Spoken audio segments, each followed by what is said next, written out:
Hello friends, welcome to the new episode of my channel. আমি Prince. তো এখন কথা বলবো একটা ট্রেলার নিয়ে, মাচ অ্যাওয়েটেড ট্রেলার, যেটার জন্য আমরা অনেকে ওয়েট করেছিলাম। পুজোর বলা যেতে পারে অন্যতম এটা একটা বড় ছবি হতে চলেছে এবং কোথাও গিয়ে আমাদের অন্যতম একজন প্রিয় অভিনেতা সোহম। দেখুন, মিঠুন চক্রবর্তী তো কামব্যাক হয়েই গেছে, ব্যাক টু ব্যাক অনেকগুলো হিট দিয়েছে।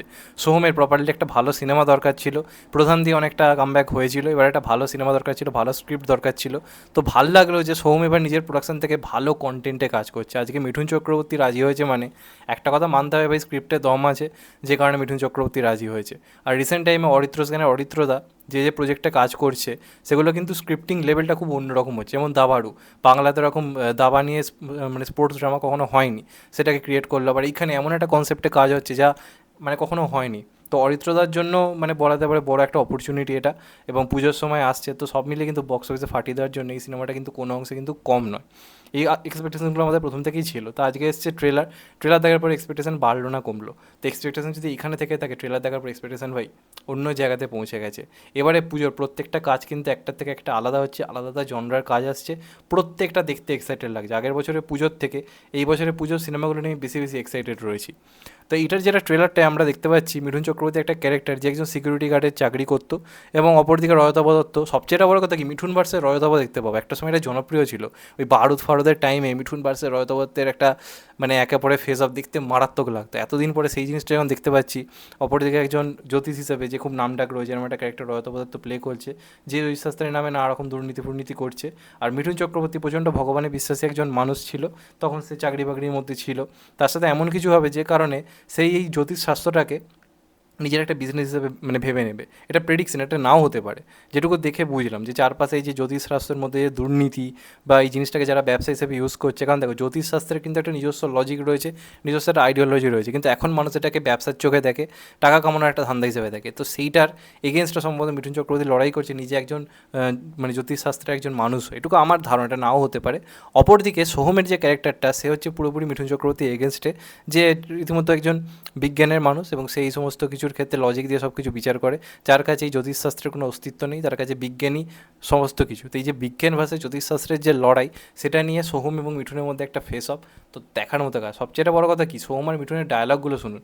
ডায়লগ মেকিং কিন্তু দারুণ হয়েছে, ডায়লগ রাইটিংটা খুব সুন্দর হয়েছে। বহু আগে মিঠুনের সঙ্গে এরকম ডায়লগে ফেস অফ হয়েছিল মিঠুন ভার্সেস জিতের মধ্যে, যুদ্ধ সিনেমাতে। ওটা যদি একটা পুরো অ্যাকশন এন্টারটেনার ছিল, এটা ঠিক তা নয়। আজকের দিনে যেরকম কমার্শিয়াল মুভি দরকার সেরকমভাবে সিনেমাটাকে বানানো হয়েছে, এবং এটা তো পুরো মেন স্ট্রিম একটা কমার্শিয়াল কাজই, যেমনটা আমরা চেয়ে থাকি। এটা তো আর সেই অন্যরকম সিনেমা নয় বা সিরিয়াল টাইপ কাজ নয়। এটা কিন্তু একটা আউট অ্যান্ড আউট একটা মশালা মুভি হতে চলেছে। আমরা একটা দারুণ ফেস অফ দেখতে পেতে পারি। প্লাস মিঠুন চক্রবর্তীর পারফরমেন্স দেখুন, ওই লাস্টে যে হাসিটা দিচ্ছে, একটা এভিল হাসি, ওটা চরম ছিল। প্লাস যখনই সোহম আর মিঠুনের মধ্যে ডায়লগগুলো হচ্ছে, ওটা কিন্তু দারুণ লাগছে। সোহমকেও খুব সুন্দর দেখতে লাগছে, অনেকটা ওয়েট কমিয়েছে, এবং সোহমের পারফরমেন্সও খুব ভালো লাগছে। এবং কাস্টিং দেখুন, কে নেই, শাশ্বত, অনির্বাণ, রয়তব দত্ত, দেবশ্রী ম্যামকে খুব একটা বেশিবার দেখানো হয়নি। যেটুকু দেখানো হয়েছে, খুব একটা যে ওনার পার্টি ইম্পর্টেন্স রয়েছে সেটা মনে হলো না, তবে সিনেমা দেখলে আরও বোঝা যাবে। ট্রেলারে তার স্পেস খুবই কম লেগেছে, তবে ট্রেলারটা আউট অ্যান্ড আউট ভালো একটা ট্রেলার হয়েছে। ট্রেলারের কাটিং থেকে শুরু করে শাস্ত্রী বলে যে বিজিএমটা বাজছে, বিজিএমটা কিন্তু দারুণ হয়েছে। বিজিএমটা কিন্তু খুবই ভালো হয়েছে, এবং মানুষ এই সিনেমাটার সঙ্গে প্রচণ্ডভাবে কানেক্ট করবে, প্রচণ্ডভাবে কানেক্ট করবে। দেখবেন 8 থেকে 10 সবাই এই সিনেমাটা দেখতে যাবে, কারণ সিনেমাটার মধ্যে ধর্ম রয়েছে, একটা আমাদের কালচার যেটা বাংলার সেটাকে তুলে ধরা হয়েছে, প্লাস পুজোর আবহাওয়া রাখা রয়েছে, একটা দেখতে পাচ্ছি পুজোর একটা সিচুয়েশন রাখা হয়েছে। এই সব কিছু কিন্তু রয়েছে। তো এই পুজোর আমার মনে হয় অন্যতম একটা বড় চয়েস এটা হবে। ট্রেলার কিন্তু খুব ইমপ্রেসিভ হয়েছে, যেমন একটা ট্রেলার সিনেমা দেখতে দর্শককে হলে টানে, সেই ধরনের একটা ট্রেলার হয়েছে, এবং সেটা কিন্তু বেশ ইমপ্রেসিভ লাগছে। মিঠুন চক্রবর্তী স্ক্রিপ্ট চয়েস এখন দারুণ হয়ে গেছে, প্রত্যেকটা কাজে কি কাজ করছে। 2004-5-6 সালে কমার্শিয়াল মার্কেট কাঁপিয়ে দিয়েছিল, এখন দেখুন back to back cinema choose করছে দেখুন, এবং কী ধরনের কাজ করছে। তো এটার কিন্তু পুজোর একটা বড় ডার্ক হর্স। আমার মনে হয় কোথাও গিয়ে কিন্তু টেক্কা এবং বহুরূপীকে বেশ ভালো রকম একটা চ্যালেঞ্জে ফেলবে, কারণ পুজোর সময় লোকে কনসেপ্ট ওয়াইজ সিনেমা দেখতে যায়। সেদিক দিয়ে পুজোর টাইমে কিন্তু এই সিনেমাটা প্রপারলি একটা পারফেক্ট চয়েস বলে আমার মনে হয়। এবং এটা একটা এমন কাজ যেটার সঙ্গে কিন্তু সব ধরনের মানুষ, শুধু শহরতলির মানুষ মানে কলকাতার জন্য বানানো সিনেমা কিন্তু এটা নয়, সব জায়গার মানুষরা কানেক্ট করতে পারবে। এবং ভাল লাগছে যে এতদিন পরে এরকম একটা অন্যরকম কনসেপ্টে আজকের দিনের মতো করে কমার্শিয়াল সিনেমা করা হচ্ছে, এবং সোহম এত ভালো স্ক্রিপ্টের অংশ হয়েছে।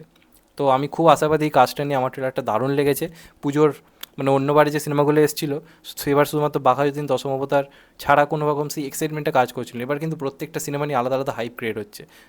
মানে বিজনেস কিরম হবে সেটা পরের কথা, কিন্তু মানে স্ক্রিপ্টটা চরম হয়েছে, এবং ট্রেলারটা বেশ ইমপ্রেসিভ লেগেছে আমার। তো আমার দারুণ লেগেছে, তোমাদের কেমন লেগেছে কমেন্ট করে অবশ্যই জানিও। চ্যানেলটা নতুন হলে চ্যানেলটাকে সাবস্ক্রাইব করে দিও and get the bell icon. এবং একজন সোহম ফ্যান হিসেবে অনেক দিন পর সোহমদার জন্য খুশি হলাম, যেরকম একটা প্রপারলি ভালো সিনেমা দিয়ে সোহমের একটা কামব্যাক হচ্ছে। তো আমার মনে হয় অনেক দিন পর সোহম কিন্তু প্রপারলি একটা হিট দিতে চলেছে, পুজোর টাইমের পারফেক্ট সিনেমা। তো এটাই আমার মতামত, তোমাদের কি মনে হয় কমেন্ট করে জানিও। চ্যানেলটা নতুন হলে চ্যানেলটাকে সাবস্ক্রাইব করে দিও and get the bell icon. ভালো থেকো সবাই, টেক কেয়ার, নমস্কার, আবার দেখা হবে। এখন তো ভাই ভালো থেকো সবাই, টেক কেয়ার।